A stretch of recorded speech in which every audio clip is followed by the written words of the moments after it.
Middle east వల్ల ఈరోజు ప్రపంచం తగలబడిపోతుంటే ముఖ్యంగా చమురు ధరలు చాలా దేశాల్లో పెరిగిపోతున్నాయి. దానికి యూరప్ కూడా మినహాయింపేమీ కాదు. ఇలాంటి పరిస్థితుల్లో ఇప్పుడు స్థిరీకరణగా ఉన్నటువంటి దేశాల్లో భారత్ ఒకటి. చైనా అదే విధంగా ఉంది. భారత్లో కూడా పెట్రోలు డీజిల్ స్థిరమైనటువంటి ధరలలోనే ఉన్నాయి. కాకపోతే గ్యాస్ ఇక్కడ పెరిగింది. అయితే ఈ విషయం గురించి ఇప్పుడు అమెరికా రాయబారి అయినటువంటి సెర్గియో గోరు కొంత విషయాలు చెప్పాడు. భారత్ నిజంగా అద్భుతం. ఎందుకు అంటే ముందు చూపు వల్ల చమురు నిల్వలు, తన దేశ ప్రయోజనాలే ముఖ్యమంటూ ఈ చమురు నిల్వల్ని పెంచుకోవడం వల్ల ఈరోజు స్థిరమైనటువంటి విజయాన్ని సాధించింది భారత్.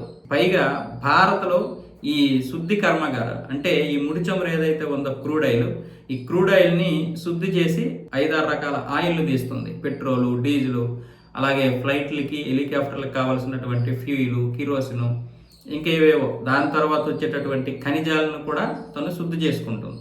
సో ఈ విషయంలో కూడా విజయం సాధించడం వల్లే ఈ యొక్క అంటే ధరల విషయంలో విజయం సాధించింది భారత్ అన్న విధంగా సెర్గియో గోర్ అయితే మాట్లాడాడు. అందులో వాస్తవమే, అది నిజమే. ఎందుకంటే మనం ఇంతకు ముందులా కాదు, దేశ ప్రయోజనాల కోసమే రష్యా దగ్గర కొన్నటువంటి ఈ చమురు ఇప్పుడు ఉపయోగపడ్డది. ఆ రోజు వాడన్నాడు వీడన్నాడని మనం కొనకుండా ఉంటే ఈ రోజు ఈ యొక్క పరిస్థితి వచ్చేది కాదు. అయితే గ్యాస్ విషయంలో మనం కొంచెం ఎందుకంటే వెనకడుగున్నాం. గ్యాస్ నిల్వలకి సరైనటువంటి అవకాశాలు లేవు. ఇప్పుడు గ్యాస్ నిల్వలు బాగా పెరిగాయి. దానికోసం ప్రయత్నాలు చేస్తున్నారు 2019-20 నుంచి. అది సక్సెస్ అయిందంటే గ్యాస్ నిల్వలను కూడా మనం ఈ విధంగానే పెంచుకోవచ్చు. అప్పుడు దానివల్ల ఏమవుద్దంటే ఇలాంటి సమయంలో గ్యాస్ ధరలు స్థిరీకరణగా ఉంటాయి. సో అది కూడా అడుగు వేయాలి.